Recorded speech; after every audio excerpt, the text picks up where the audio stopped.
जय हिंद साथियों, फिर से आपका स्वागत है हमारे इस ट्यूटोरियल करंट अफेयर सीरीज में, जिसमें लोग वार्षिकी देख रहे हैं 2023 का 1 अप्रैल 2022 से लेकर 1 अप्रैल 2023 तक का। तो यह हमारा तीसरा वीडियो लेक्चर होगा। उम्मीद है कि आप लोगों ने पहले के 2 वीडियो लेक्चर देखे होंगे। पहले के 2 वीडियो लेक्चर में हम लोगों ने कई करंट अफेयर की थी और फिर हम लोगों ने केंद्रीय बजट किया था, फिर भारत का आर्थिक समीक्षा कर रहे थे, जिसमें कुछ पॉइंट हुए थे, कुछ पॉइंट बाकी रह गए थे, जो इस वीडियो में कंप्लीट होंगे और इससे आगे भी यह वीडियो कंटिन्यू रहेगा। यह वीडियो में हम पूरा का पूरा, इस सीरीज में हम लोग पूरा का पूरा घटनाचक्र, ये एडिटोरिया का करंट अफेयर करेंगे, एक एक करके सारा का सारा देख लेंगे। एक ही प्रश्न आपका इसमें छूटने वाला नहीं है, अगर आप लोग इसे कम से कम 2-3 बार जरूर देख लेंगे तो उम्मीद है कि आप लोग इसे 2-3 बार जरूर देखिएगा। और अगर आप लोग हमारे चैनल पर नए हैं और अभी तक हमारे चैनल को सब्सक्राइब नहीं किया तो प्लीज़ प्लीज़ प्लीज़ इसे सब्सक्राइब करके हमें सपोर्ट करें, क्योंकि आपके सपोर्ट से ही हमें प्रोत्साहन मिलता है और हम और अच्छा वीडियो बनाते हैं आपके लिए। तो आइए हम लोग चलते हैं अपने टॉपिक की ओर। मगर उससे शुरू करने से पहले मैं आपसे यह अनुरोध करूँगा कि अगर आप लोग हमारे चैनल पर नए हैं और अभी तक हमारे चैनल को सब्सक्राइब नहीं किया तो प्लीज़ प्लीज़ प्लीज़ इसे सब्सक्राइब करके हमें सपोर्ट करें और वीडियो को ज़्यादा से ज़्यादा शेयर करें, ताकि यह करंट अफेयर का सीरीज़ लगभग हर किसी के पास पहुंच जाए। और लाइक करें और कमेंट करके आप लोग हमें ज़रूर बताएंगे कि आपको हमारी यह पहल कैसी लग रही है और आपको इससे कितना लाभ मिल रहा है। तो आइए शुरू करते हैं। आज हमारा अध्याय 9 उद्योग स्थायी विकास, यहाँ से आज हमारा यह वीडियो शुरू होगा। तो आइए शुरू करते हैं आज हम लोग अपना वीडियो आज। तो यह है अध्याय 9 उद्योग स्थायी विकास। मगर इसे शुरू करने से पहले फिर से आपसे यह अनुरोध करूँगा कि अगर आप लोग हमारे चैनल पर नए हैं और अभी तक हमारे चैनल को सब्सक्राइब नहीं किया तो प्लीज़ प्लीज़ प्लीज़ इसे सब्सक्राइब करके हमें सपोर्ट करें। चलिए शुरू करते हैं। सकल घरेलू उत्पादन के हिस्से के रूप में वस्तु और सेवाओं का निर्यात वित्त वर्ष 2016 के बाद से सबसे अधिक रहा। सकल घरेलू उत्पाद के हिस्से के रूप में वस्तु और सेवाओं का निर्यात वित्त वर्ष 2016 के बाद से सबसे अधिक रहा। भारत विश्व का दूसरा सबसे बड़ा मोबाइल फ़ोन निर्माता बन गया है, जिससे हैंडसेट का उत्पादन वित्त वर्ष 2019 में 29 करोड़ यूनिट भारत ने कर दिया। भारत विश्व का दूसरा सबसे बड़ा मोबाइल फ़ोन निर्माता बन गया, जिसके हैंडसेट का उत्पादन वित्त वर्ष 2019 में 29 करोड़ यूनिट भारत ने कर दिया। भारत विश्व को सबसे अधिक जेनरिक दवाएं उपलब्ध कराने वाला देश है, जो मात्रा के आधार पर वैश्विक आपूर्ति में 20% की हिस्सेदारी रखता है। भारत विश्व के सबसे अधिक जेनरिक दवाएं उपलब्ध कराने वाला देश है, जो मात्रा के आधार पर वैश्विक आपूर्ति में 20% की हिस्सेदारी रखता है। फार्मास्यूटिकल्स या फार्म उद्योग में भारत दुनिया के तीसरे और मूल्य के आधार पर 14वें स्थान पर है। फार्मा उद्योग में प्रत्यक्ष विदेशी निवेश FDI में 4 गुना वृद्धि हुई है। वित्त वर्ष 2019 में FDI $180 मिलियन से बढ़कर वित्त वर्ष 2022 में $699 मिलियन हो गया। फार्मास्यूटिकल्स या फार्मा उद्योग में भारत दुनिया में तीसरे और मूल्य के आधार पर 14वें स्थान पर है। फार्मा उद्योग में प्रत्यक्ष विदेशी निवेश FDI में 4 गुना वृद्धि हुई है। वित्त वर्ष 2019 में FDI $180 मिलियन से बढ़कर वित्त वर्ष 2022 में $699 मिलियन हो गया है। भारत विश्व के 60% बाजार हिस्सेदारी के साथ सबसे बड़ा वैक्सीन निर्माता भी है। भारत विश्व के 60% बाजार हिस्सेदारी के साथ सबसे बड़ा वैक्सीन निर्माता भी है। भारत का लक्ष्य 2025 तक $1 ट्रिलियन की डिजिटल अर्थव्यवस्था बनना है। भारत का लक्ष्य 2025 तक $1 ट्रिलियन की डिजिटल अर्थव्यवस्था बनना है। इलेक्ट्रॉनिक्स के निर्यात में वित्त वर्ष 2019 में $4.4 बिलियन से वित्त वर्ष 2022 में 11.6 बिलियन तक लगभग 3 गुना वृद्धि हुई है। इलेक्ट्रॉनिक्स के निर्यात में वित्त वर्ष 2019 में $4.4 बिलियन से वित्त वर्ष 2022 में 11.6 बिलियन तक लगभग 3 गुना वृद्धि हुई है। वित्त वर्ष 2022-23 के लिए कोयले का उत्पादन बढ़कर 911 मिलियन टन होने का अनुमान है, जो पिछले वर्ष की तुलना में लगभग 17% अधिक है। वित्त वर्ष 2022-23 के लिए कोयले का उत्पादन बढ़कर 911 मिलियन टन होने का अनुमान है, जो पिछले वर्ष की तुलना में लगभग 17% अधिक है। वैश्विक मूल्य श्रृंखला में भारत के समेकन को और बढ़ाने के लिए मेक इन इंडिया 2.0 की शुरुआत की गई थी। यह 27 क्षेत्रों पर ध्यान केंद्रित कर रहा है, जिसमें 15 विनिर्मित क्षेत्र और 12 सेवा क्षेत्र शामिल हैं। मेक इन इंडिया 2.0 27 क्षेत्रों के साथ साथ 24 उप क्षेत्रों के विकास को भी बढ़ावा देने का प्रयास कर रहा है। वैश्विक मूल्य श्रृंखला में भारत के समेकन को और बढ़ाने के लिए मेक इन इंडिया 2.0 की शुरुआत की गई थी। यह 27 क्षेत्रों पर ध्यान केंद्रित कर रहा है, जिसमें 15 विनिर्माण क्षेत्र और 12 सेवा क्षेत्र शामिल हैं। मेक इन इंडिया 2.0 27 क्षेत्रों के साथ साथ 24 उप क्षेत्रों के विकास को भी बढ़ावा देने का प्रयास कर रहा है। मेक इन इंडिया कार्यक्रम के उद्देश्यों के अनुसरण में और आत्मनिर्भरता हासिल करने की दृष्टि से सरकार ने PLI योजना शुरू की है। भारत को वैश्विक आपूर्ति श्रृंखलाओं में शामिल करने के लिए PLI योजना अगले 5 वर्षों में अनुमानित 4 लाख करोड़ पूंजीपति व्यय के साथ 24 श्रेणियों में शुरू किया गया है। वित्त वर्ष 2022 में PLI योजनाओं के अंतर्गत 47,500 करोड़ रुपए के निवेश देखे गए हैं। मेक इन इंडिया कार्यक्रम के उद्देश्यों के अनुसरण में और आत्मनिर्भरता हासिल करने की दृष्टि में सरकार ने PLI योजना शुरू की है। भारत को वैश्विक आपूर्ति श्रृंखला में शामिल करने के लिए PLI योजनाएं अगले 5 वर्षों में अनुमानित 4 लाख करोड़ पूंजीगत व्यय के साथ 24 श्रेणियों में शुरू की गई। वित्त वर्ष 2022 में PLI योजनाओं के अंतर्गत 47,500 करोड़ रुपए का निवेश देखा गया है। अगला है अध्याय 10 सेवाएं शक्ति का स्रोत। वित्त वर्ष 2022-23 में सेवा क्षेत्र में 9.1% की दर से बढ़ने का अनुमान है। वित्त वर्ष 21-22 में भारत की सेवा निर्यात 254.5 बिलियन अमेरिकी डॉलर रहा। वित्त वर्ष 2022-23 में सेवा क्षेत्र में 9.1% की दर से बढ़ने का अनुमान है। वित्त वर्ष 2021-22 में भारत की सेवा निर्यात 254.5 बिलियन अमेरिकी डॉलर रहा। वित्तीय सेवाओं को परिवर्तित करने के लिए 75 डिजिटल बैंकिंग इकाइयों की घोषणा की गई। वित्तीय सेवाओं को परिवर्तित करने के लिए 75 डिजिटल बैंकिंग इकाइयों की घोषणा की गई। विश्व निवेश रिपोर्ट 2022 के अनुसार प्रत्यक्ष विदेशी निवेश सेवा क्षेत्र के सूची में भारत को 7वां सबसे बड़ा प्राप्तकर्ता के रूप में दर्शाया गया है। विश्व निवेश रिपोर्ट 2022 के अनुसार प्रत्यक्ष विदेशी निवेश सेवा क्षेत्र के सूची में भारत को 7वां सबसे बड़ा प्राप्तकर्ता के रूप में दर्शाया गया है। बीमा कंपनियों में FDI की सीमा 49% से बढ़कर 74% कर दी गई है। भारतीय बीमा बाजार दुनिया में 10वां सबसे बड़ा है। बीमा कंपनियों में FDI की सीमा 49% से बढ़कर 74% कर दी गई है। भारतीय बीमा बाजार दुनिया में 10वां सबसे बड़ा है। अगला है अध्याय 11 वैदेशिक क्षेत्र सतर्क और आश्वासन। अप्रैल से दिसंबर 2022 के दौरान व्यापार निर्यात 332.8 बिलियन डॉलर रहा। अप्रैल से दिसंबर 2022 के दौरान व्यापार निर्यात 332.8 बिलियन डॉलर रहा। अप्रैल से दिसंबर 2022 के दौरान व्यापार आयात 551.7 बिलियन डॉलर रहा। अप्रैल से दिसंबर 2022 के दौरान व्यापार आयात 551.7 बिलियन डॉलर रहा।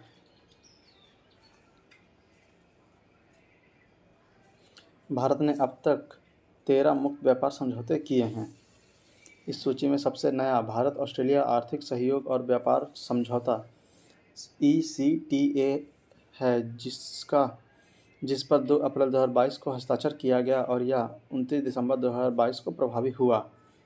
इस सूची में सबसे नया भारत ऑस्ट्रेलिया आर्थिक सहयोग और व्यापार समझौता ECTA है, जिस पर 2 अप्रैल 2022 को हस्ताक्षर किया गया और यह 29 दिसंबर 2022 को प्रभावी हुआ था। इससे पहले भारत UAE व्यापक आर्थिक साझेदारी समझौता CEPA है, जिस पर 18 फरवरी 2022 को हस्ताक्षर किया गया था और आधिकारिक तौर पर यह 1 मई 2022 को प्रभावी हुआ था। इससे पहले भारत UAE व्यापक आर्थिक साझेदारी समझौता CEPA है, जिस पर 18 फरवरी 2022 को हस्ताक्षर किया गया था और आधिकारिक तौर पर यह 1 मई 2022 को प्रभावी हुआ था। आसियान सदस्यों और 6 अन्य WTO सदस्यों के बीच क्षेत्रीय व्यापक भागीदारी समझौता RCEP 15 नवंबर 2020 को हस्ताक्षरित किया और 1 जनवरी 2022 से प्रभावी हुआ।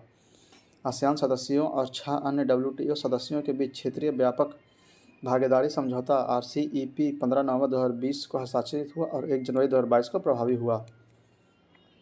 कृषि उत्पादों के परिवहन में किसानों की सहायता करने के लिए अगस्त 2022 में कृषि उड़ान योजना शुरू की गई थी। कृषि उड़ान 2.0 को अक्टूबर 2021 में मौजूद प्रावधानों को बढ़ाते हुए प्रारंभ किया गया था। कृषि उत्पादों के परिवहन में किसानों की सहायता करने के लिए अगस्त 2020 में कृषि उड़ान योजना शुरू की गई थी। कृषि उड़ान 2.0 को अक्टूबर 2021 में मौजूद प्रावधानों को बढ़ाते हुए प्रारंभ किया गया था।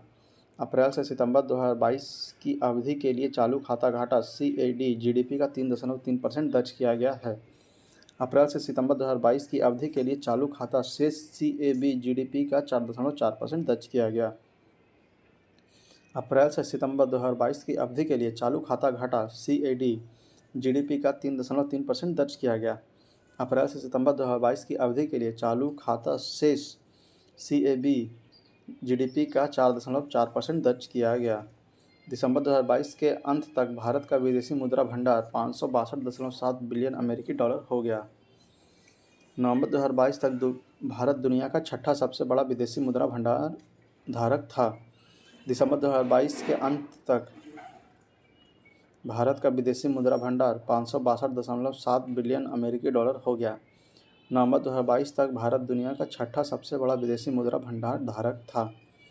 सितंबर 2022 के अंत तक भारत का विदेशी ऋण 610.5 बिलियन अमेरिकी डॉलर था, जिसमें दीर्घकालिक ऋण 478.8 बिलियन अमेरिकी डॉलर और अल्पकालिक ऋण 131.7 बिलियन अमेरिकी डॉलर था। सितंबर 2022 के अंत तक भारत का विदेशी ऋण 610.5 बिलियन अमेरिकी डॉलर था, जिसमें दीर्घकालिक ऋण 478.8 बिलियन अमेरिकी डॉलर और अल्पकालिक ऋण 131.7 बिलियन अमेरिकी डॉलर था। अध्याय 12 भौतिक और डिजिटल अवसंरचना। राष्ट्रीय अवसंरचना पाइपलाइन NIP के तहत कुल 141.4 लाख करोड़ रुपए की 89,151 परियोजनाओं का कार्यान्वयन विभिन्न चरणों में है। राष्ट्रीय अवसंरचना पाइपलाइन की शुरुआत वित्त वर्ष 2019-20 से अगले 5 वर्षों वित्त वर्ष 2024-25 के लिए की गई थी।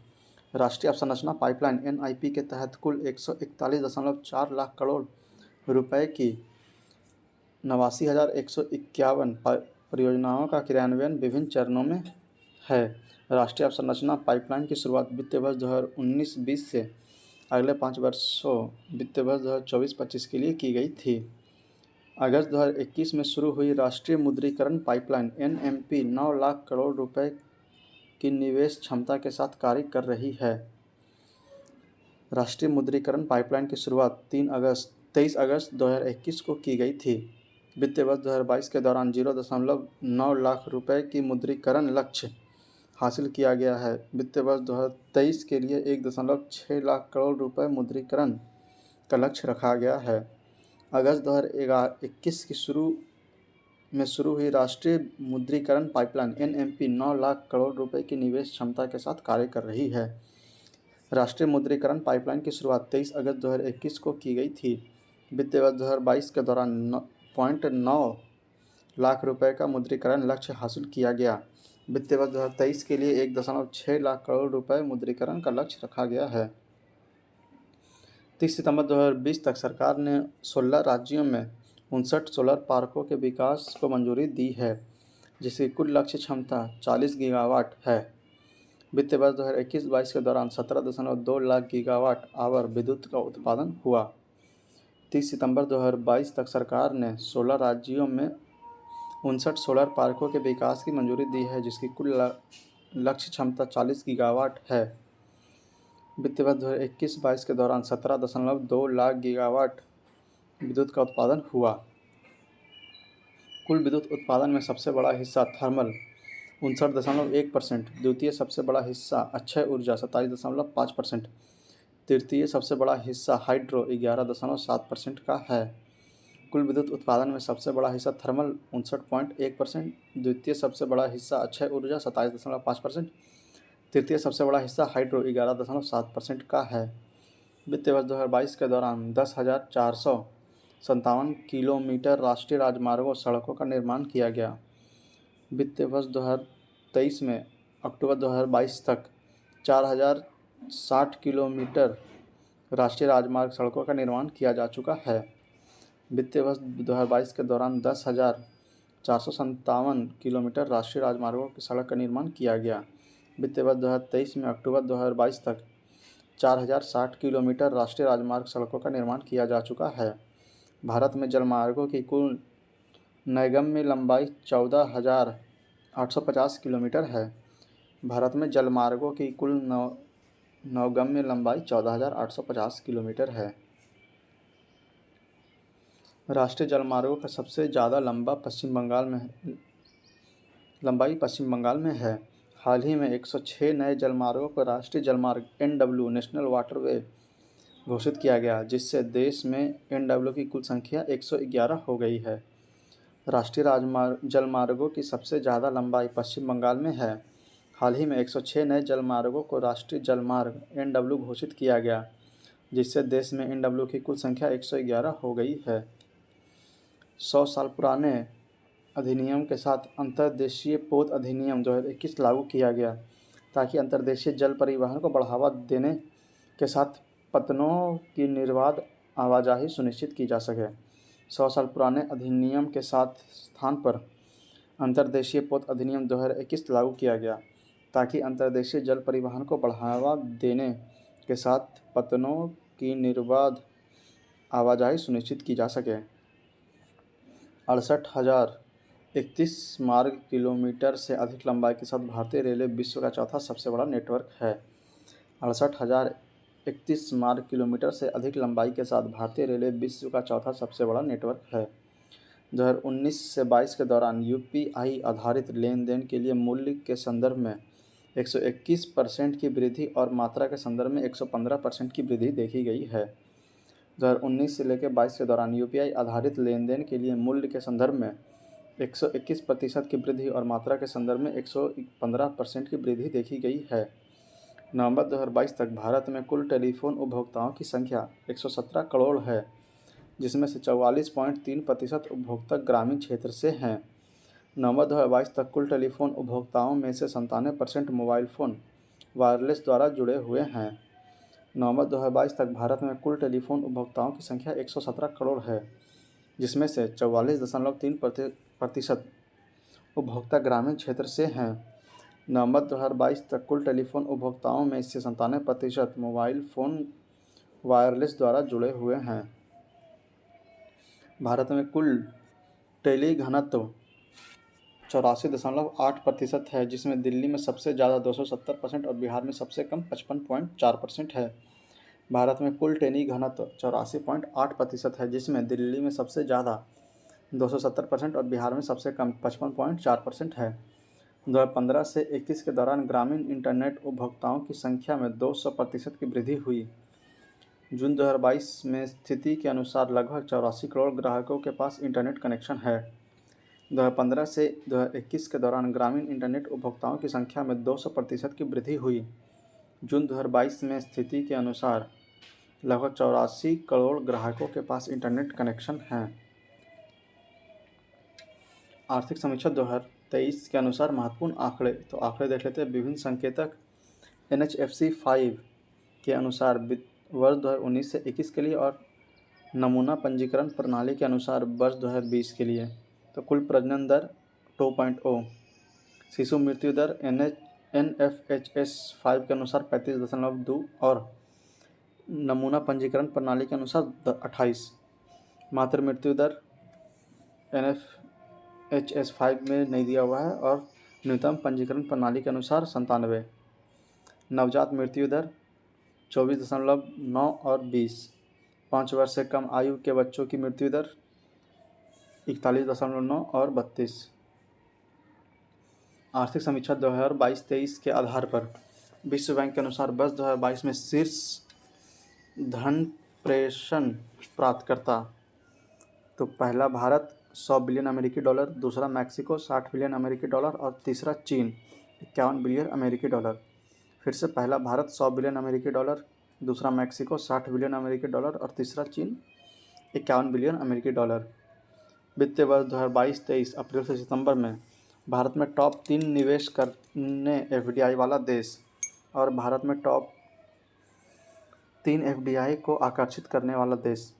तो टॉप 3 निवेश करने वाला देश कौन सा है? तो सिंगापुर, मॉरिशस और UAE। और टॉप 3 FDI को आकर्षित करने वाला क्षेत्र कौन सा है? तो कंप्यूटर, सॉफ्टवेयर और हार्डवेयर, दूसरा सेवाएं और तीसरा व्यापार। कंप्यूटर, सॉफ्टवेयर और हार्डवेयर, फिर दूसरा सेवाओं और फिर तीसरा व्यापार।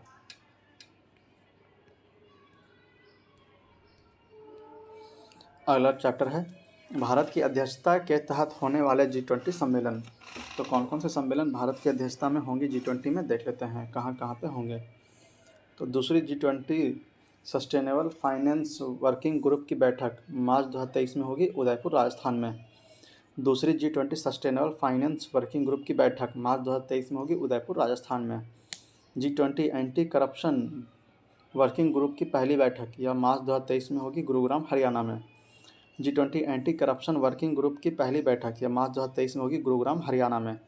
G20 वित्त मंत्रालयों और सेंट्रल बैंक गवर्नेंस के अध्यक्ष की पहली बैठक यह फरवरी 2023 में होगी बेंगलुरु में। G20 वित्त मंत्रालय और सेंट्रल बैंक गवर्नेंस के अध्यक्ष की पहली बैठक होगी फरवरी 2023 बेंगलुरु में। G20 संस्कृति कार्य समूह की पहली बैठक यह फरवरी 2023 में होगी खजुराहो मध्य प्रदेश में। G20 संस्कृति कार्य समूह की पहली बैठक यह फरवरी 2023 खजुराहो मध्य प्रदेश में होगी।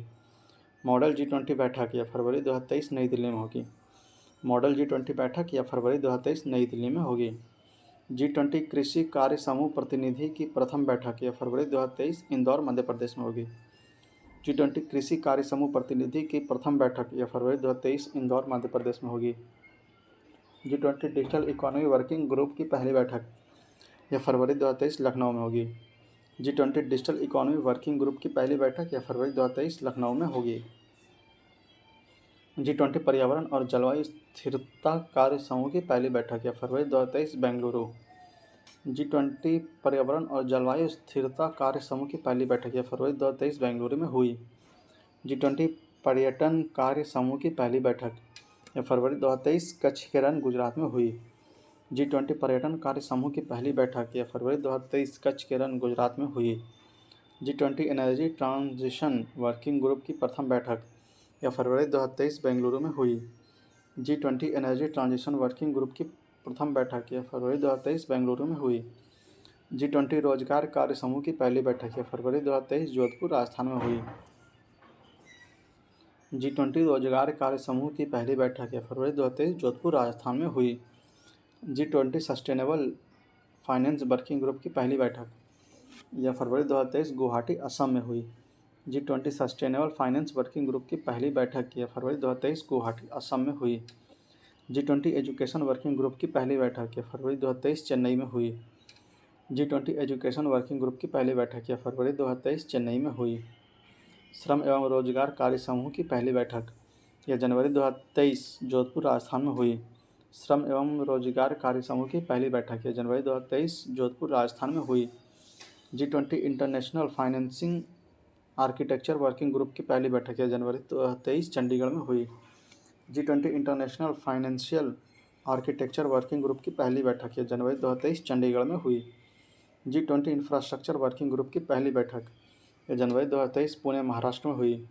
G20 इंफ्रास्ट्रक्चर वर्किंग ग्रुप की पहली बैठक यह जनवरी 2023 पुणे महाराष्ट्र में हुई। G20 स्वास्थ्य कार्य समूह की पहली बैठक यह जनवरी 2023 तिरुवनंतपुरम केरल में हुआ। G20 स्वास्थ्य कार्य समूह की पहली बैठक यह जनवरी 2023 तिरुवनंतपुरम केरल में हुआ। G20 वित्तीय समावेशन के लिए पहली वैश्विक साझेदारी मीटिंग जनवरी 2023 कलकत्ता। G20 समावेशन के लिए पहली बैठक साझेदारी मीटिंग जनवरी 2023 कलकत्ता। G20 के शेरपा की पहली बैठक दिसंबर 2022 उदयपुर राजस्थान। G20 के शेरपा की पहली बैठक दिसंबर 2022 उदयपुर राजस्थान में हुआ। अगला चैप्टर है 2023 में आयोजित विभिन्न परीक्षाओं में करंट अफेयर्स प्रश्न। मतलब 2023 में जो भी परीक्षाएं हुई थी उनमें करंट अफेयर के जितने भी क्वेश्चन थे वो सारे यहाँ पर दिया हुआ था। पहला ही सेक्शन है BPSC PT 68वां, जो 68वां हुआ था BPSC PT का 12 फरवरी को, उसका यहाँ पे सारा प्रश्न दिया हुआ है। आइए हम लोग एक एक करके देखते हैं। खेलो इंडिया महिला टूर्नामेंट में पहली बार किस खेल को शामिल किया गया? तो यह है ट्रैक साइकिलिंग। खेलो इंडिया महिला टूर्नामेंट में पहली बार किस खेल को शामिल किया गया? तो यह है ट्रैक साइकिलिंग।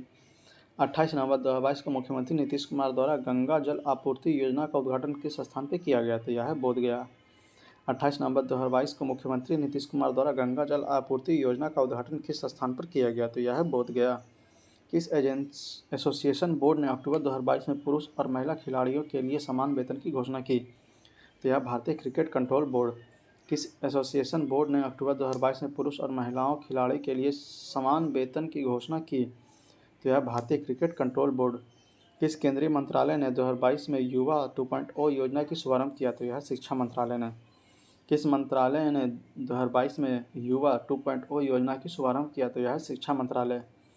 गृह मंत्रालय ने नवंबर 2022 में देश की कितनी भाषाओं की फील्ड वीडियोग्राफी के साथ भारतीय मातृभाषा सर्वेक्षण MTSI कार्य को पूरा किया? तो यह है 576। गृह मंत्रालय ने नवंबर 2022 में देश के कितने भाषाओं की फील्ड वीडियोग्राफी के साथ भारतीय मातृभाषा सर्वेक्षण MTSI कार्य को पूरा किया? तो यह है 576। किस समिति ने 1 जनवरी 2026 से पूर्ण मूल्य निर्धारण स्वतंत्रता की सिफारिश करते हुए गैस मूल्य निर्धारण पर एक रिपोर्ट प्रस्तुत की? तो यह है किरीट पारिख समिति। किस समिति ने 1 जनवरी 2026 से पूर्ण मूल्य निर्धारण स्वतंत्रता की सिफारिश करते हुए गैस मूल्य निर्धारण पर एक रिपोर्ट प्रस्तुत की? तो यह है किरीट पारिख समिति। निम्नलिखित में से किस शहर को स्वच्छ सर्वेक्षण 2022 के अनुसार 5वां सितारा कचरा मुक्त शहर रैंक से सम्मानित नहीं किया गया? तो इसका आंसर हो जाएगा ई, उपयुक्त में से कोई नहीं, मतलब सारे को किया गया। नई मुंबई को किया गया, सूरत और भोपाल, ये तीनों को किया गया। फिर से निम्नलिखित में से किस शहर को स्वच्छ सर्वेक्षण 2022 के अनुसार 5 सितारा कचरा मुक्त शहर रैंक में शामिल नहीं किया गया? तो तीनों शहर को शामिल किया गया है, नई मुंबई, सूरत और भोपाल। नोट: 5वां सितारा कचरा मुक्त शहर के अंतर्गत सूरत, भोपाल, नई मुंबई, मैसूर, विशाखापट्टनम और तिरुपति को शामिल किया गया है। तो इसके अंतर्गत कौन कौन सा है? तो सूरत हो जाएगा, भोपाल हो जाएगा, नई मुंबई हो जाएगा, मैसूर हो जाएगा और विशाखापट्टनम और तिरुपति को। प्रधानमंत्री ने किस स्थान पर पहला ग्रीनफील्ड हवाई अड्डा डोनी पोलो हवाई अड्डा का उद्घाटन किया? तो यह है ईटानगर। प्रधानमंत्री ने किस स्थान पर पहला ग्रीनफील्ड हवाई अड्डा डोनी पोलो हवाई अड्डे का उद्घाटन किया? तो यह है ईटानगर। किस जानवर को नवंबर 2022 में भारतीय खाद्य सुरक्षा और मानक प्राधिकरण MSSAI द्वारा एक खाद्य पशु के रूप में अनुमोदित किया गया? तो यह है हिमालयी याक। किस जानवर को नवंबर 2022 में भारतीय खाद्य सुरक्षा और मानक प्राधिकरण MSSAI द्वारा एक खाद्य पशु के रूप में अनुमोदित किया गया? तो यह है हिमालयी याक। भारत की पहली फ्लोटिंग वित्तीय समीक्षा शिविर हाल ही में इंडिया पोस्ट पेमेंट बैंक द्वारा निम्नलिखित में से किस स्थान पर आयोजित किया गया? तो यह है श्रीनगर। भारत का पहला फ्लोटिंग वित्तीय साक्षरता शिविर हाल ही में इंडिया पोस्ट पेमेंट बैंक द्वारा निम्नलिखित में से किस स्थान पर आयोजित किया गया? तो यह है श्रीनगर। भारत के राष्ट्रपति ने निम्नलिखित में से किस IIT में परम कामरूप सुपर कंप्यूटर सुविधा का उद्घाटन किया? तो यह है गुवाहाटी। भारत के राष्ट्रपति ने निम्नलिखित में से किस IIT में परम कामरूप सुपर कंप्यूटर सुविधा का उद्घाटन किया? तो यह है गुवाहाटी। 8 अक्टूबर 2022 को मनाए गए 90वें भारतीय वायुसेना दिवस पर 80 वायुयानों के घंटे भर की हवाई प्रदर्शन किस स्थान पर आयोजित किया गया? तो यह है सुखना झील, चंडीगढ़। 8 अक्टूबर 2022 को मनाए गए 90वें भारतीय वायुसेना दिवस पर 80 वायुयानों के घंटे भर की हवाई प्रदर्शन किस स्थान पर आयोजित किया गया? तो यह है सुखना झील, चंडीगढ़। भारत सरकार के पोषण अभियान के तहत वर्ष के किस महीने को राष्ट्रीय पोषण माह या नेशनल न्यूट्रिशन मंथ के रूप में मनाया जाता है? तो यह है सितंबर। भारत सरकार के पोषण अभियान के तहत वर्ष के किस महीने को राष्ट्रीय पोषण माह या नेशनल न्यूट्रिशन मंथ के रूप में मनाया जाता है? तो यह है सितंबर। चीन के त्यांगयोंग अंतरिक्ष स्टेशन से हाल ही में लॉन्च किए गए अंतिम मॉड्यूल का नाम क्या है? तो यह है मेंगटियान। चीन के त्यांगयोंग अंतरिक्ष स्टेशन से हाल ही में लॉन्च किए गए अंतिम मॉड्यूल का नाम क्या है? तो यह है मेंगटियान। कौन सा विश्व का सबसे बड़ा ज्वालामुखी है जो पिछले 38 वर्षों में पहली बार फूटा? तो यह है मौना लोआ। कौन सा विश्व का सबसे बड़ा ज्वालामुखी है जो पिछले 38 वर्षों में पहली बार फूटा? तो यह है मौना लोआ। किसे हाल ही में उनके उपन्यास the 7 moons of Maali Almeida के लिए 2022 का बुकर पुरस्कार मिला? तो यह है शोहान करुणा तिलक। किसे हाल ही में उनके उपन्यास the 7 moons of Maali Almeida के लिए 2022 का बुकर पुरस्कार मिला? तो यह है शेहान करुणा तिलक। विश्व अंतरिक्ष सप्ताह 2022 का थीम क्या है? तो यह है अंतरिक्ष और निरंतरता। विश्व अंतरिक्ष सप्ताह 2022 का थीम क्या था? तो यह है अंतरिक्ष और निरंतरता। किस लेबोरेटरी ने दिसंबर 2022 में एक ऐतिहासिक नाभिकीय संलयन सफलता का दावा किया था? तो यह है लॉरेंस लिवरमोर नेशनल लाइब्रेरी। किस लाइब्रेरी ने दिसंबर 2022 में एक ऐतिहासिक नाभिकीय संलयन सफलता का दावा किया? तो है Lawrence Livermore national library. Collins dictionary का वर्ड ऑफ द ईयर कौन सा है? तो यह है permacrisis. Collins dictionary of the bird dictionary का वर्ड ऑफ द ईयर 2022 कौन सा है? तो यह है परमा क्राइसिस। किस देश ने सेनेगल के साथ मिलकर COP 27 के दौरान अंतर्राष्ट्रीय सूखा लचीलापन गठबंधन की शुरुआत की? तो यह है स्पेन। किस देश ने सेनेगल के साथ मिलकर COP 27 के दौरान अंतर्राष्ट्रीय सूखा लचीलापन गठबंधन की शुरुआत किया? तो यह है स्पेन। भारत में पहली बार किस देश के दूतावास ने निहोंशु के लिए GI टैग के लिए आवेदन किया था? तो यह है जापान। भारत में पहली बार किस देश के दूतावास ने निहोंशु के लिए GI टैग का आवेदन किया था? तो यह है जापान। किस अंतरिक्ष एजेंसी ने यह घोषणा की कि उसने अपने इक्विलस अंतरिक्ष यान को आगे बढ़ाने के लिए भाप की सफलतापूर्वक उपयोग किया? तो यह है जास्का। किस अंतरिक्ष एजेंसी ने यह घोषणा की कि उसने अपने इक्विलस अंतरिक्ष यान को आगे बढ़ाने के लिए भाप की सफलतापूर्वक उपयोग किया? तो यह है जास्का। अक्टूबर 2022 में लॉन्च किए गए टेस्ला ह्यूमनॉइड रोबोट का नाम क्या है? तो यह है ऑप्टिमस। अक्टूबर 2022 में लॉन्च किए गए टेस्ला ह्यूमनॉइड रोबोट का नाम क्या है? तो यह है ऑप्टिमस। फिर अगला छत्तीसगढ़ PCS जो भी 12 फरवरी 2023 को हुआ था। तो इसका प्रश्न देखिए, निम्नलिखित में कौन सा कथन सही नहीं है? तो भारत पवन ऊर्जा स्थापित क्षमता के आधार पर विश्व में चौथे स्थान पर है, यह बिल्कुल सही है। भारतीय कुल पवन ऊर्जा स्थापित क्षमता लगभग 400 गीगावाट है, यह गलत है। भारतीय राज्यों में सबसे ज़्यादा पवन ऊर्जा क्षमता जमीन से 100 मीटर की ऊंचाई पर गुजरात में है, यह बिल्कुल सही है। तो बी ऑप्शन इसमें सही नहीं है। भारत की कुल पवन ऊर्जा स्थापित क्षमता 400 गीगावाट है। अगला है क्वाड समूह के संदर्भ में क्या सही है? तो इसमें देखना है क्या क्या सही है। तो क्वाड समूह के शीर्ष नेताओं के बीच पहली बैठक 2017 में हुई, यह गलत है। क्वाड 2022 की बैठक 24 अप्रैल को टोक्यो में आयोजित हुई, यह भी गलत है। क्वाड 2022 बैठक में हिंद प्रशांत समुद्री कार्य क्षेत्र जागरूकता IPMDA पहल की घोषणा हुई, यह बिल्कुल सही है। तो इसमें तीसरा ऑप्शन सही है। क्वाड 2022 बैठक में हिंद प्रशांत समुद्री कार्य क्षेत्र जागरूकता IPMDA पहल की घोषणा हुई। अगला है चेन्नई में आयोजित 44वें चेस ओलंपियाड 2022 के संदर्भ में क्या सही है? तो इसमें देखना है क्या क्या सही है। तो ओपन वर्ग में 188 टीमों तथा महिला वर्ग में 162 टीमों ने हिस्सा लिया, यह बिल्कुल सही है। भारत की कुल 6 टीमों ने इस आयोजन में हिस्सा लिया, यह भी बिल्कुल सही है। भारत ने ओपन तथा महिला वर्ग में कांस्य पदक हासिल किया, यह भी सही है। तो तीनों इसमें सही है। फिर से देखते हैं चेन्नई में आयोजित 44वें चेस ओलंपियाड 2022 के संदर्भ में क्या सही है?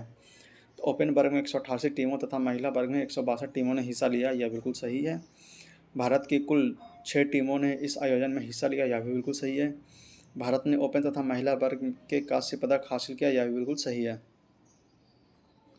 फीफा अंडर-17 वुमेन्स वर्ल्ड कप 2022 का फाइनल मैच खेला गया कहाँ? तो DY पाटिल स्टेडियम नवी मुंबई में। फीफा अंडर-17 वुमेन्स वर्ल्ड कप 2022 का फाइनल मैच खेला गया कहाँ? तो DY पाटिल स्टेडियम नवी मुंबई में। वर्ष 2022 में दिए गए पद्म विभूषण पुरस्कार का संबंध में क्या सही है? तो कुल 4 लोगों को पुरस्कार दिया गया, यह बिल्कुल सही है। कुल 2 लोगों को पुरस्कार मरणोपरांत दिया गया, यह बिल्कुल गलत है।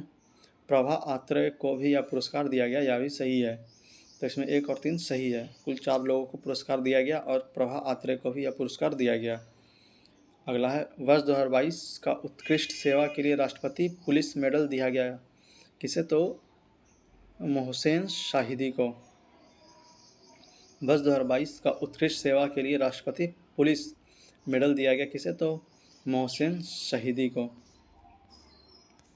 अगला इसरो द्वारा वर्ष 2022 में भेजे गए अंतरिक्ष PSLV मिशन का नाम क्या है? तो PSLV C-54। इसरो द्वारा वर्ष 2022 में भेजे गए अंतरिक्ष अंतिम PSLV मिशन का नाम क्या है? तो यह है PSVL C-54। भारत G20 का वार्षिक शिखर सम्मेलन की मेजबानी कर रहा है 18वां।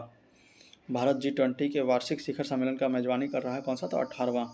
अंतर्राष्ट्रीय बुकर पुरस्कार 2022 दिया गया किसे? तो गीतांजलि श्री को। अंतर्राष्ट्रीय बुकर पुरस्कार 2022 दिया गया किसे? तो गीतांजलि श्री को। स्वर्गीय महारानी एलिजाबेथ द्वितीय के बारे में क्या सही नहीं है? तो वे 2 बार आधिकारिक रूप से भारत आई, यह बिल्कुल गलत है। वह 1961 में भारतीय गणतंत्र दिवस पर मुख्य अतिथि के रूप में रही, यह बिल्कुल सही है। वो भारत की स्वतंत्रता के 85वीं वर्षगांठ के समारोह में सम्मिलित होने के लिए भारत आई, यह बिल्कुल सही है। तो इसमें ए ऑप्शन गलत होगा, सी और डी दोनों, बी और सी दोनों सही है। निम्नलिखित में से गलत मिलान को चुनें। तो heritage city development and augmentation योजना, यह बिल्कुल सही है। सेहत, social endeavour for health care and telemedicine, यह बिल्कुल सही है। और Amrut, Atal mission for rejuvenation and urban transformation, यह तीनों सही है। तो डी ऑप्शन इसमें गलत हो जाएगा, उपयुक्त में से कोई नहीं। अगला है G20 के संदर्भ में क्या सही नहीं है, तो गलत देखना है इसमें। G20 समूह यूरोपीय यूनियन और अन्य 19 देशों का औपचारिक समूह है, यह गलत है। G20 का सचिवालय लंदन में है, यह भी गलत है। अध्यक्ष पद के लिए चुनाव हेतु बने समूह में भारत समूह 2 में है, जिसमें रूस, दक्षिण अफ्रीका और तुर्की शामिल है, यह बिल्कुल सही है। तो इसमें तीसरा सही हो जाएगा, अध्यक्ष पद के लिए चुनाव हेतु बने समूह में भारत समूह 2 में है, जिसमें रूस, दक्षिण अफ्रीका और तुर्की शामिल है। अगला एग्ज़ाम है UPPCS जे 2023, जो कि 12 फरवरी 2023 को आयोजित हुआ। अंतर्राष्ट्रीय न्यायालय का वर्तमान उपाध्यक्ष है कौन, तो किरिल गोवर्गियन। अंतर्राष्ट्रीय न्यायालय का वर्तमान अध्यक्ष है कौन, तो किरिल गोवर्गियन।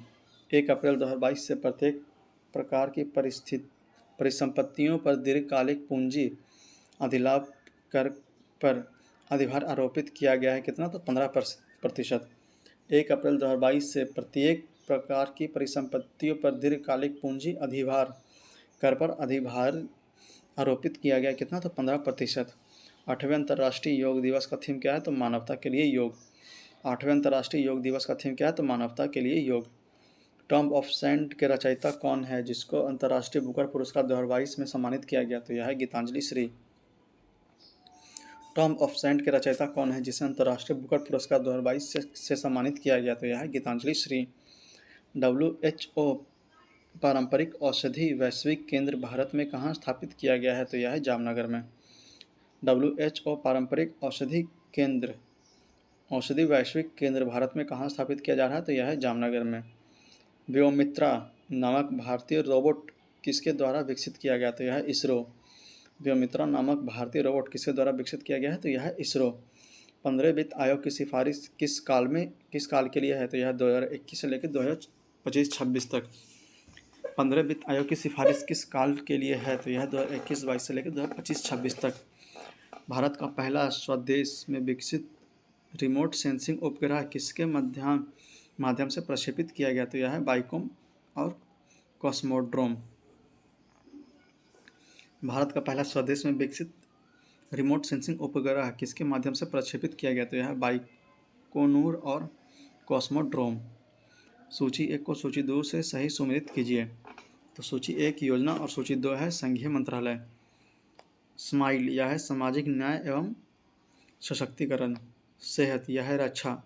स्वनिधि, यह है आवास एवं नागरिक मामले। सार्थक है शिक्षा। फिर से स्माइल है सामाजिक न्याय एवं सशक्तिकरण। सेहत हो जाएगा रक्षा, स्वनिधि हो जाएगा आवास एवं नगरीय मामले, सार्थक हो जाएगा शिक्षा। कोविड-19 महामारी के समय सफरिंग इन साइलेंस शीर्षक से नाइजर की दुर्दशा को दर्शाने वाली रिपोर्ट किस स्थान में जारी की गई, तो यह है यूनिसेफ। कोविड-19 महामारी के समय सफरिंग इन साइलेंस शीर्षक से नाइजर की दुर्दशा को दर्शाने वाली रिपोर्ट किस स्थान में जारी की गई थी, तो यह है यूनिसेफ में। चंद्रयान 2 रोवर जो प्रज्ञान नामक एक विद्युत उपकरण प्रणाली है, यह संबंधित है किससे, तो 6 पहियों वाला रोबोटिक वाहन से। चंद्रयान 2 रोवर जो प्रज्ञान नामक एक विद्युत उत्पादन प्रणाली है, यह संबंधित है किससे, तो 6 पहिया वाले रोबोटिक वाहन से। किस अंतर्राष्ट्रीय संगठन में कोविड-19 वैक्सीन मार्केट डैशबोर्ड शुरू किया गया, तो यह है यूनिसेफ। किस अंतर्राष्ट्रीय संगठन में कोविड-19 वैक्सीन मार्केट डैशबोर्ड शुरू किया गया, तो यह है यूनिसेफ।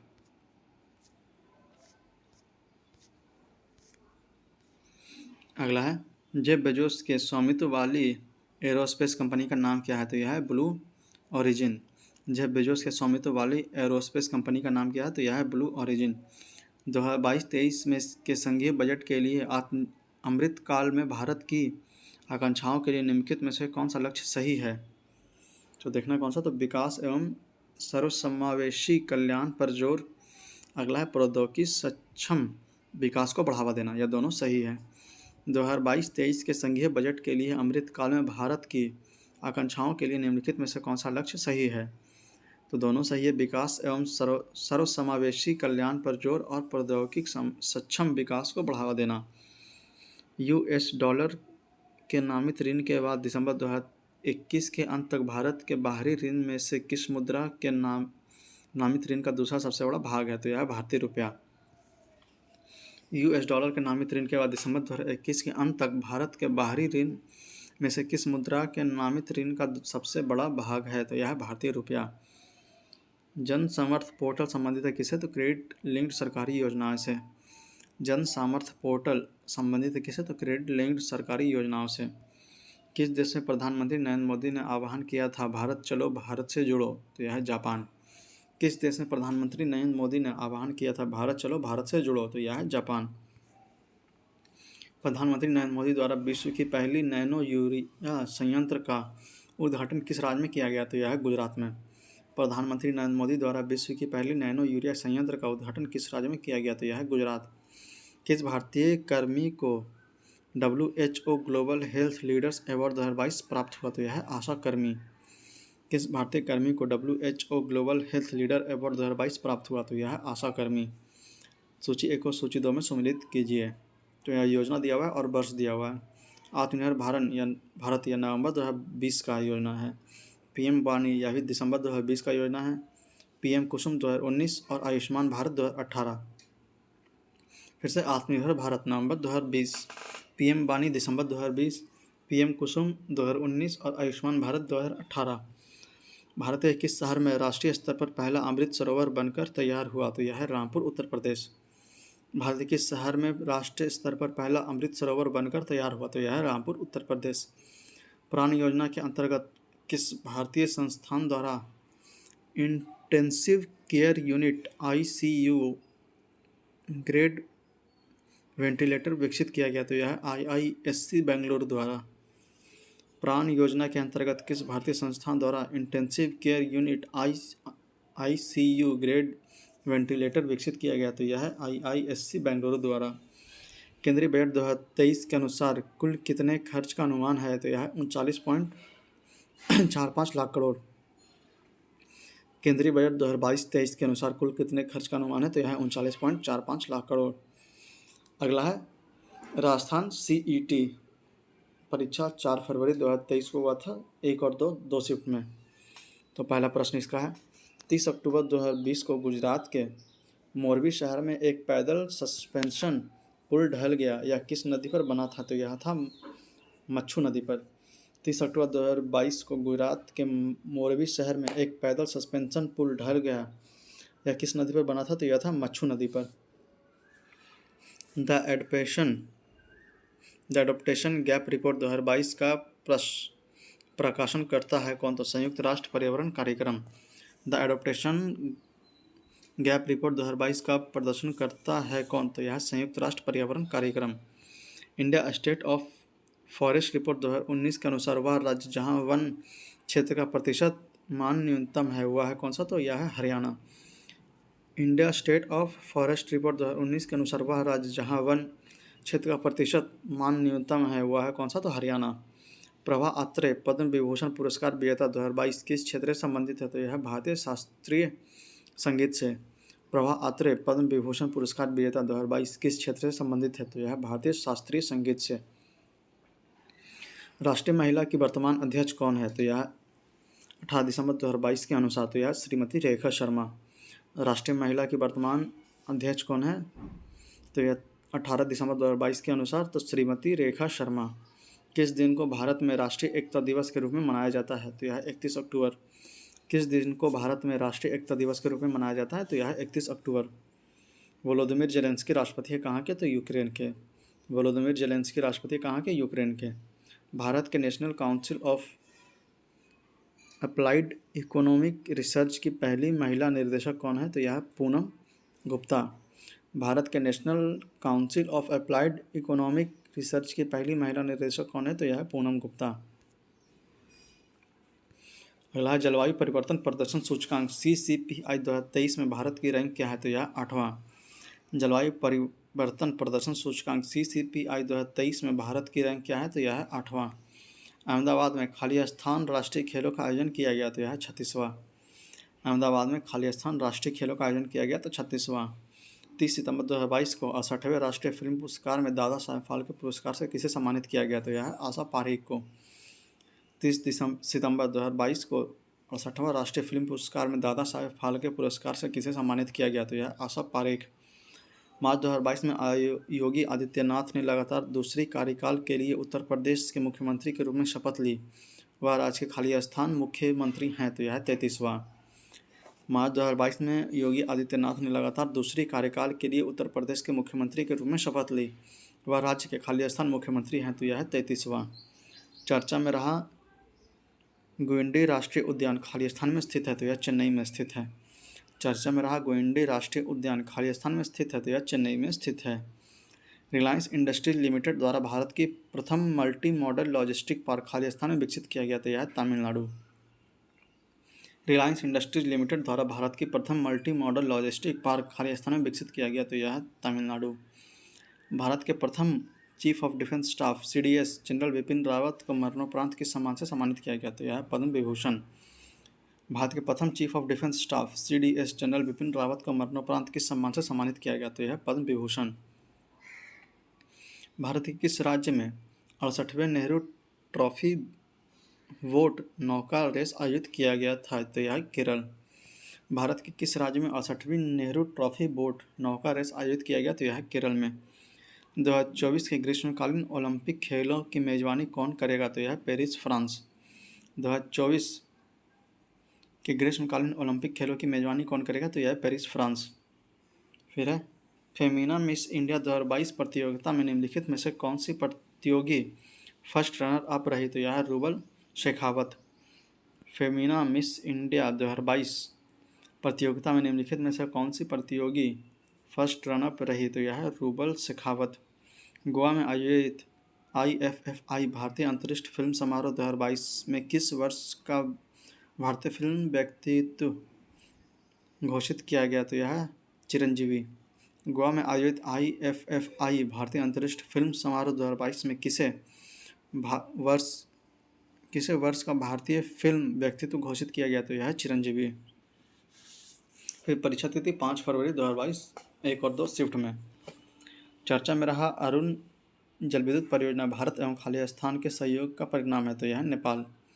चर्चा में रहा अरुण विद्युत परियोजना भारत एवं खाली स्थान के सहयोग के परिणाम है, तो यह है नेपाल। भारत के मुख्य चुनाव आयुक्त कौन है 18 दिसंबर 2022 के अनुसार? तो यह है राजीव कुमार। भारत के मुख्य चुनाव आयुक्त कौन है 18 दिसंबर 2022 के अनुसार? तो यह है राजीव कुमार। लक्ष्मी सेन एवं किदाम्बी श्रीकांत किस खेल से संबंधित है? तो यह है बैडमिंटन से। लक्ष्य सेन एवं किदाम्बी श्रीकांत किस खेल से संबंधित है? तो यह है बैडमिंटन से। सैल्यू एक है एक अंतरिक्ष स्टेशन। सैल्यू एक है क्या? तो अंतरिक्ष स्टेशन। DRDO के अध्यक्ष कौन है 18 दिसंबर 2022 के अनुसार? तो यह समीर वी कामत। DRDO के अध्यक्ष कौन है 18 दिसंबर 2022 के अनुसार? तो यह समीर वी कामत। किसने 8-10-2022 को कुआलालंपुर में आयोजित विश्व बिलियर्ड्स चैंपियनशिप में अपना 25वां विश्व खिताब जीता? तो यह है पंकज अडवाणी। किसने 8-10-2022 को कुआलालंपुर में आयोजित विश्व बिलियर्ड्स चैंपियनशिप में अपना 25वां विश्व खिताब जीता? तो यह है पंकज अडवाणी। किस बैंक द्वारा भारत की प्रथम इलेक्ट्रॉनिक बैंक गारंटी जारी की गई? तो यह है HDFC। किस बैंक द्वारा भारत की प्रथम इलेक्ट्रॉनिक बैंक गारंटी जारी की गई? तो यह है HDFC। LS वालियत्स्की को नोबेल शांति पुरस्कार 2022 से सम्मानित किया गया है, वह किस देश से है? तो यह है बेलारूस से। LS वालियत्स्की को नोबेल शांति पुरस्कार 2022 से सम्मानित किया गया, वह किस देश से है? तो यह बेलारूस से हैं। शंघाई सहयोग संगठन SCO के शिखर सम्मेलन की मेजबानी 15 से 16 सितंबर 2022 को किस देश ने की? तो यह है उज्बेकिस्तान। संघाई सहयोग संगठन SCO के शिखर सम्मेलन की मेजबानी 15-16 सितंबर 2022 को किस देश ने की? तो यह है उज्बेकिस्तान। कौन स्नो टाइगर नाम से जाना जाने वाला एवं 1977 के कंचनजंगा को फतह करने वाला प्रथम भारतीय था, जिसका हाल ही में अक्टूबर 2022 में मृत्यु हो गया? तो यह है कर्नल प्रेमचंद। कौन स्नो टाइगर नाम से जाना जाने वाला एवं 1977 के कंचनजंगा को फतह करने वाला प्रथम भारतीय था, जिसे हाल ही में अक्टूबर 2022 की मृत्यु हुई? तो यह है कर्नल प्रेमचंद। भारत का बास्केटबॉल दिग्गज एवं अर्जुन पुरस्कार विजेता कौन है, जिसका 15 नवंबर 2022 को देहांत हो गया? तो यह गुलाम अब्बास मुंटीसिर।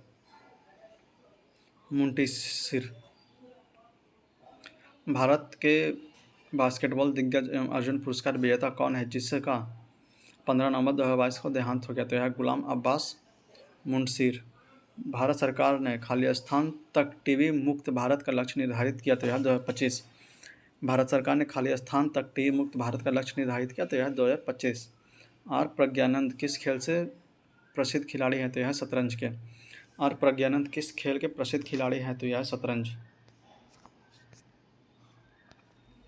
1 नवंबर 2022 को किस संस्थान द्वारा फाल्कन हेवी रॉकेट लॉन्च किया गया? तो है स्पेस एक्स कंपनी द्वारा। 1 नवंबर 2022 को किस संस्थान द्वारा फाल्कन हेवी रॉकेट लॉन्च किया गया? तो है स्पेस एक्स कंपनी द्वारा।